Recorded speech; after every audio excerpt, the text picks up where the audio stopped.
दोस्तों नवनीत जेएमएच की खबरों को लाइक करें, इसके बाद पहली बार आए चैनल पर सब्सक्राइब करें, साथ ही बेल के आइकन को दबाकर ऑल कर लें ताकि हमारी खबरें पहुंचे सबसे पहले। नमस्कार, स्वागत है आप सभी लोगों का नवनीत जेएमएच चैनल में। आंगनबाड़ी बहनों से जुड़ी हुई बहुत सारे स्टेट से बड़ी बड़ी खबरें हमें देखने को मिल रही हैं। आपको हेडलाइन बताते हैं कौन कौन सी खबर इस न्यूज़ वीडियो में आपको मिलने वाली है। पहली बड़ी खबर जो आ रही है, 2 अक्टूबर को विशाल धरना प्रदर्शन होता है, उससे जुड़ी हुई खबर हम आपको देंगे। आंगनबाड़ी कर्मी जो है घर घर जाकर एल्बेंडाजोल की दवाई खिला रही हैं। अगली खबर आपको देंगे, बड़ी खबर है, आंगनबाड़ी केंद्रों पर मेरिट के आधार पर नियुक्ति होगी। अब ऐसा बयान किसने दिया है और क्यों दिया है, अगली खबर आपको देंगे। सहायिका चयन मुक्त हुई है, क्यों हुई है, अगली खबर आपको देंगे। कृमि नाशक दवाएं खिलाई जाएंगी, कितनी, 7 अक्टूबर तक ये अभियान चलेगा, आपको अगली खबर देंगे। जो महिला कल्याण जो विभाग द्वारा योजनाएं संचालित की जा रही, इनकी समीक्षा बैठक आयोजित हुई है, आपको बता दें। आंगनबाड़ी कर्मियों की भूख हड़ताल अब भी जारी है, आपको बता दें। 1 से 7 तारीख तक विरोध प्रदर्शन होंगे, क्यों होंगे वो भी बताएंगे। आपको बता रहे हैं डीपीओ निलंबित हुए, एक बड़ी कार्रवाई हुई है, आपको साथ ही अगली खबर जो बताएंगे। कोरोना वॉरियर्स को 1 करोड़ रुपए दिए जाए, किसने मांग की है, पूरी खबर बताएंगे। चलिए विस्तार से आपको खबर बताते हैं। और पहली बड़ी जो खबर निकल कर आ रही है, आपको बता दें, पंजाब के फाजिल्का से निकल कर आ रही है। प्रत्येक राज्य की आंगनबाड़ी बहनों की हम खबरें देते हैं। चैनल को सब्सक्राइब अवश्य करिएगा, पहली बार आए हैं, साथ ही बेल को दबाइएगा ऑल करके। लाइक और शेयर करना मत भूलिएगा, क्योंकि हम आपके लिए बड़ी ही मेहनत से खबर लाते हैं और एंथेटिक खबर लाते हैं। साथ ही अगर आप विश्लेषण देखना चाहते हैं किसी भी टॉपिक पर, पार्टिकुलर टॉपिक पर, तो जेएमएच न्यूज़ पर विजिट करिएगा। वहाँ पर आपको प्रत्येक खबर से जुड़ा हुआ विश्लेषण दिया जाता है। यहाँ पर हम आपको प्रत्येक खबर बताते हैं 1 बाय 1, लेकिन वहाँ पर विश्लेषण हम बताते हैं। अगर आप विश्लेषण देखने के शौकीन हैं और आपको चाहिए किसी भी टॉपिक पर खास विश्लेषण, प्री प्राइमरी से जुड़ा हुआ हो, मानदेय से जुड़ा हुआ हो, तो वहाँ पर आप जाकर विजिट कर सकते हैं। jmhnews.in सर्च करेंगे तो आप डायरेक्ट चले जाएंगे चैनल पर, साथ ही आपको हम कमेंट बॉक्स में भी लिंक दे देंगे। खैर स्टार्ट करते हैं। पहली बड़ी खबर जो निकल कर आ रही है, आपको बता दें, ऑल पंजाब आंगनबाड़ी कर्मचारी यूनियन ब्लॉक प्रधान सत्येंद्र कौर बा गुइया सरवर ब्लॉक प्रधान इंद्रजीत कौर द्वारा प्रांतीय अध्यक्ष हरगोविंद कौर के दिशा निर्देशों के अनुसार 2 अक्टूबर यानी कि गांधी जयंती, और इसी दिन जो है आईसीडीएस का जो आईसीडीएस विभाग इसी दिन स्थापित हुआ था। इसी कारण से 2 अक्टूबर तारीख रखी गई है। 3 भी हो सकती थी, 1 भी हो सकता था, लेकिन 2 अक्टूबर आंगनबाड़ी बहनों द्वारा रखी गई है तारीख। आपको बता दें, आंगनबाड़ी कर्मियों का कहना है 45 सालों से आंगनबाड़ी वर्करों और हेल्परों का शोषण सरकारें कर रही हैं। लंबा समय बीत जाने के बावजूद भी वर्करों और हेल्परों को सरकारी कर्मचारी घोषित नहीं किया गया।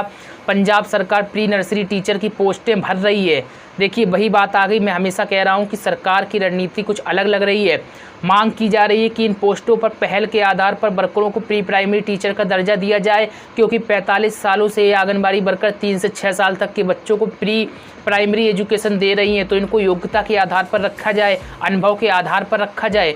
उन्होंने ये भी मांग की है कि साजिश के तहत पहले आंगनबाड़ी सेंटरों के बच्चे छीने गए और अब नर्सरी टीचर का दर्जा वर्करों को नहीं दिया जा रहा है। इसको लेकर यूनियन में सरकार के खिलाफ जो रोष है, और सभी यूनियन में जितने भी कार्यकर्ता सहायिकाएँ हैं, इन्होंने ऐलान कर दिया है कि वह 2 अक्टूबर को विशाल प्रदर्शन करने जा रही हैं। साथ ही सरकार का जो प्रदेश सरकार है पंजाब की, उसका जो पुतला भी फूकेंगी। खैर अगली खबर आपको बता देते हैं। इस समय कोरोना अभियान के बाद आंगनबाड़ी कर्मियों की जो है ड्यूटी लग गई है घर घर एल्बेंडाजोल दवा खिलाने की। आखिरकार ये क्या है, आपको बता दें, बच्चों को दवा खिलाई जा रही है। महोबा हमीरपुर उत्तर प्रदेश से खबर है। कोरोना संकट के बीच राष्ट्रीय कृमि मुक्ति अभियान चल रहा है। घर घर जाकर 1 से 19 साल तक के बच्चों को और किशोरियों को घर घर जाकर कीड़े मारने वाली दवा को खिलाया जा रहा है। आपको बता दें, जिला मलेरिया अधिकारी यहाँ के, उन्होंने जानकारी दी है कि ये अभियान का शुभारंभ हो चुका है और आंगनबाड़ी कर्मी इसके तहत लगाए गए हैं। वे घर घर जाकर कीड़े मारने वाली दवाएं खिला रहे हैं। इस खास बात इसमें यह है कि आंगनबाड़ियों की उपस्थिति में यह दवा तुरंत खिलानी होती है, दवा देकर नहीं आना होता है। तो इसमें यही सबसे बड़ी और ख़ास बात यही होती है अभियान की। अगली जो अहम खबर है, आपको बता दें, उत्तर प्रदेश की राज्यपाल है जो आनंदीबेन पटेल, इनकी तरफ से एक बड़ा बयान निकल कर आ रहा है। आंगनबाड़ी केंद्रों पर मेरिट के आधार पर नियुक्ति करे राज्यपाल। एक खबर क्या है, पहले तो आपको खबर बताते हैं। दरअसल उत्तर प्रदेश की राज्यपाल आनंदीबेन पटेल ने कहा कि आंगनबाड़ी कार्यकर्ताओं की नियुक्ति की प्रक्रिया उनकी सेवानिवृत्ति के 6 माह पहले शुरू की जानी चाहिए, ताकि केंद्रों पर रिक्तियाँ हैं इसके कारण समस्या पैदा हो रही हैं और केंद्र और राज्य सरकार द्वारा चलाए जा रहे पोषण अभियान का लाभ सभी लाभार्थियों तक हर हालत में पहुंचे, ये सुनिश्चित किया जाना है। जो बयान आज आनंदीबेन पटेल जो महामहिम उत्तर प्रदेश की राज्यपाल है, इनका बहुत ही ऐसे मुद्दे पर आया बयान जो बहुत ही महत्वपूर्ण है, क्योंकि इस समय आंगनबाड़ी कर्मियों की जो रिटायरमेंट प्रक्रिया बहुत तेज़ी से चल रही है और इस कारण से वैकेंसी बहुत ज़्यादा खाली है। निश्चित तौर पर जो महामहिम के बयान को लेकर उत्तर प्रदेश की सरकार पहल करेगी। आपको बता दें, आंगनबाड़ी केंद्रों पर कार्यरत कार्यकर्तियों के रिक्त पदों पर पूरी पारदर्शिता के साथ स्थानीय स्तर पर मेरिट के आधार पर नियुक्ति की जाए, जिसमें न्यायालय को दखल करने का मौका ना मिले और नियुक्ति बाधित ना हो। भाई आंगनबाड़ियों की नियुक्ति पर तो भाई महामहिम बोल रही है, अच्छी बात है, मुझे तो अच्छा लगा, पर कहीं ना कहीं जनता के हित में जो संविदा कर्मी अभी संविदा को लेकर विरोध कर रहे थे, युवा और सरकारी नौकरियों में भ्रष्टाचार होता है, उनका मामला जब कोर्ट जाता है उस मामले में भी बोलना चाहिए, क्योंकि आंगनबाड़ी कर्मियों की जो भर्ती होती है वह संविदा के आधार पर होती है, मानदेय के आधार पर होती है, सरकारी कर्मचारी के आधार पर नहीं होती है, तो इसमें इतनी ज़्यादा दिक्कत नहीं होती। लेकिन अन्य जो भर्तियाँ होती सरकारी होती हैं, और अभी हम विगत दिनों से देख रहे हैं लगातार सरकारियाँ भर्ती हो रही हैं और वो कोर्ट जा रही हैं, सफलतापूर्वक हो ही नहीं पा रही। तो अहम पहलू ये है कि उसमें कोर्ट ना जाना पड़े, उसको लेकर भी महामहिम को कुछ कहना चाहिए। आपको बता दें, राज्यपाल ने राजभवन में जिलाधिकारी बनारस और द्वारा वीडियो कॉन्फ्रेंसिंग के माध्यम से आंगनबाड़ी केंद्रों को सुचारू रूप से चलाने एवं कुपोषित बच्चों को सुपोषित करने के संबंध में दिए जा रहे प्रस्तुतिकरण के दौरान ये बातें कही हैं। उन्होंने ये भी कहा कि जिलाधिकारी द्वारा सबका सहयोग लेकर जो कार्य किया जा रहा है उसका प्रस्तुतिकरण सराहनीय है, लेकिन इनका प्रतिफल आप लोगों को 1 साल बाद दिखाई देगा। ये भी कहा गया कि आंगनबाड़ी कार्यकर्तियों की नियुक्ति प्रक्रिया उनकी सेवानिवृत्ति के 6 माह पहले से शुरू की जानी चाहिए, ताकि केंद्रों पर रिक्तता की स्थिति उत्पन्न ना हो। इसका मतलब क्या है और सरकार क्या प्लानिंग करने जा रही है, और जो रिक्तियाँ हैं वैकेंसी कब तक आएंगी, क्या हो सकता है, इसमें सब कुछ आपको विश्लेषण JMH न्यूज़ चैनल पर मिल जाएगा। लिंक आपको कमेंट बॉक्स में मिलेगी। इसी टॉपिक पर हमने विश्लेषण वहाँ पर दिया है, क्योंकि यहाँ पर बहुत सारी खबरें हमें देखने को मिल रही है। अगर इसका विश्लेषण मैं आपको बताने लगूंगा तो कहीं ना कहीं आपका टाइम बहुत ज़्यादा बढ़ जाएगा और जो अन्य खबरें वो आप नहीं पता कर पाएंगे। खैर, अगली खबर आपको बता देते हैं, बिहार के जमुई से आ रही है।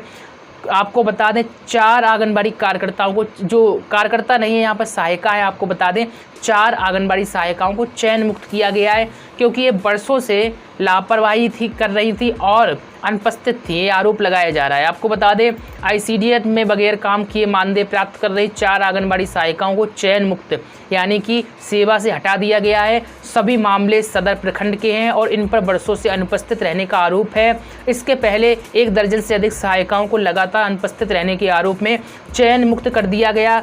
विभाग की इस कार्रवाई से जिले में आंगनबाड़ी सेविका सहायिकाओं में हड़कंप मचा हुआ है और निश्चित तौर पर विभागीय स्तर कार्रवाई हुई है, तो इसमें हड़कंप मचना स्वाभाविक है और आंगनबाड़ी कर्मियों को केंद्र बंद नहीं रखने चाहिए और वहां पर जो ड्यूटी है, जो कार्यभार सौंपा गया है वो कार्य करना चाहिए, अन्यथा की स्थिति में ऐसी कार्रवाई भी आपके साथ हो सकती है। आपको बता दें, मध्य प्रदेश में भी कृमिनाशक दवा खिलाई जा रही है और 7 अक्टूबर तक 1,99,832 बच्चों को कृमिनाशक दवा खिलाई जाएगी।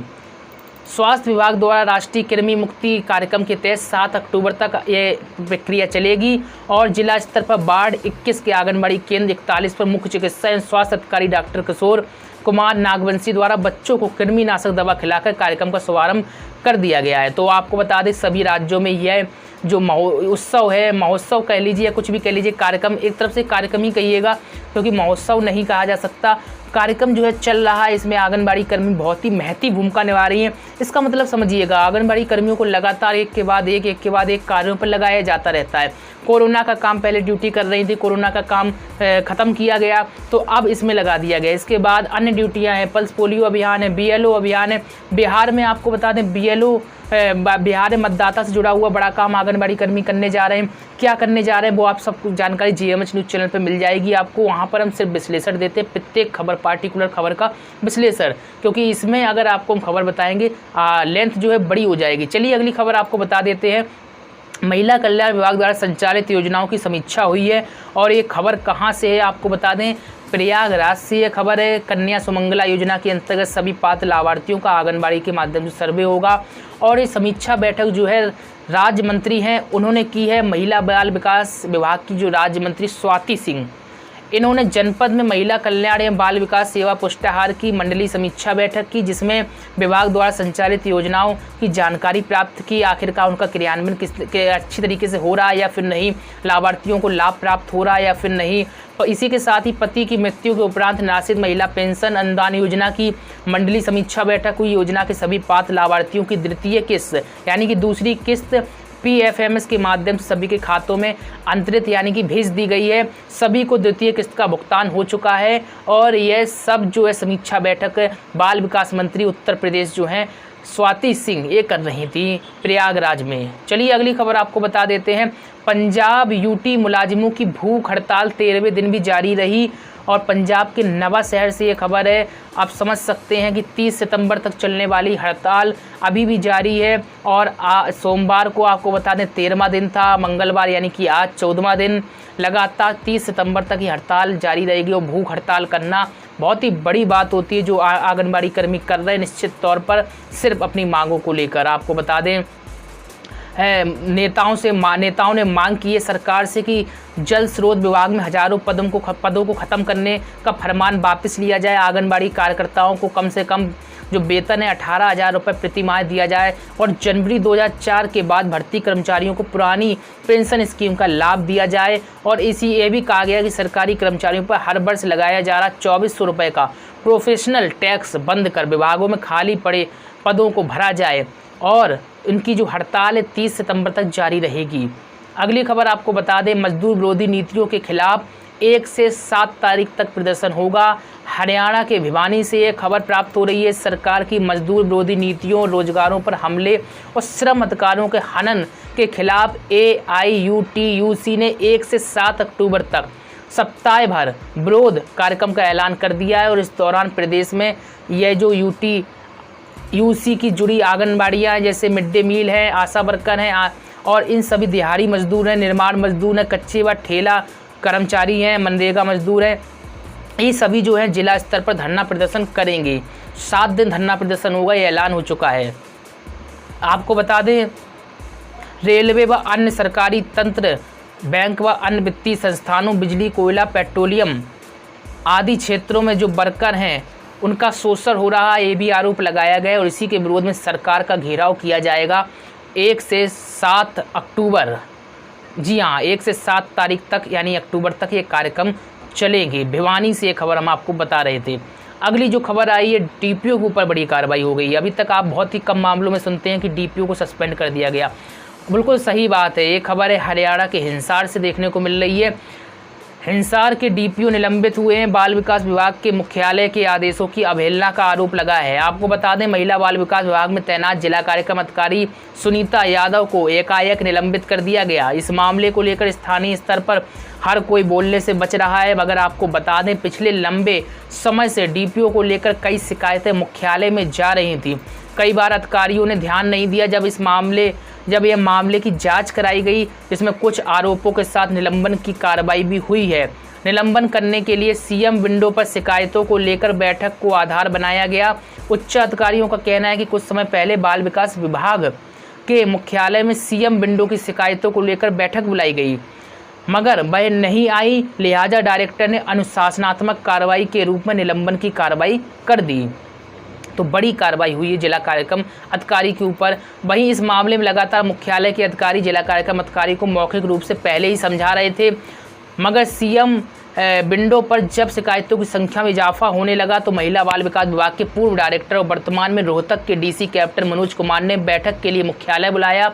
इसके बाद ही बैठक में शामिल नहीं हुई। इसके साथ ही कई बार निर्देशों का पालन न करने पर उनके ऊपर अनुशासनात्मक कार्रवाई को आधार माना गया। इसी के साथ ही जो शिकायतें प्राप्त हो रही थी उनको आधार माना गया और उनके ऊपर सस्पेंड की कार्रवाई कर दी गई। आपको बता दें हिसार जिला काम करने के लिहाज से काफ़ी अच्छा। यहाँ पर अभी तक किसी बड़े पद पर बैठे हुए अधिकारी का निलंबन देखने को नहीं मिला, मगर डीपीओ का निलंबन चर्चाओं का विषय बना हुआ है। हालांकि लोग अपने अपने हिसाब से निलंबन का कारण बता रहे हैं। गौरतलब हो कि बाल विकास विभाग आंगनबाड़ी से लेकर महिलाओं के उत्थान के लिए कार्य करता है। लॉकडाउन के पहले डीपीओ ने डीसी के निर्देशन में बाल फिल्म फेस्टिवल भी आयोजित कराया था। इसके बाद घरेलू कामकाज करने वाली महिलाओं को सबल बनाने के लिए प्रोजेक्ट पर काम भी कर रही थी, लेकिन आरोप लग रहे हैं कि शिकायतें ज़्यादा आई, बैठक में बुलाया गया तो वह आई नहीं, और इसी कारण से उनके ऊपर अनुशासनात्मक कार्रवाई भी हुई है और इसके तहत उनको सस्पेंड कर दिया गया, निलंबित कर दिया गया।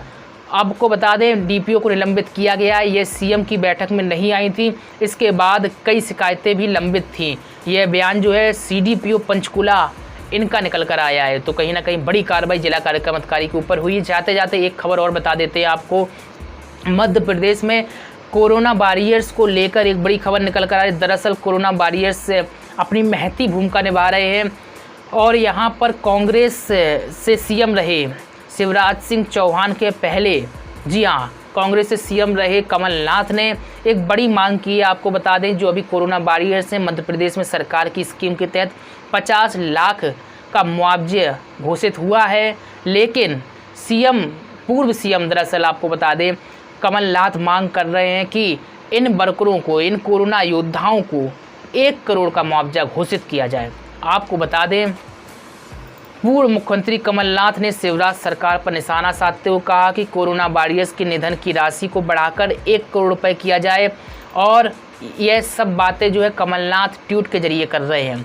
कमलनाथ ने अपने ट्वीट में लिखा, कोरोना वॉरियर्स हमेशा सम्मान के पात्र हैं, जिन्होंने इस भीषण संकट काल में अपनी जान जोखिम में डालकर जनता की दिन रात सेवा की है। एक तरफ शिवराज सरकार कोरोना योद्धाओं का सम्मान समारोह आयोजित कर रही है, वहीं दूसरी ओर कोविड-19 योद्धा कल्याण योजना में संशोधन करते हुए गृह विभाग, नगरीय विकास, राजस्व और नगर निगम के सफाई कर्मचारियों को इस योजना से बाहर कर रही है।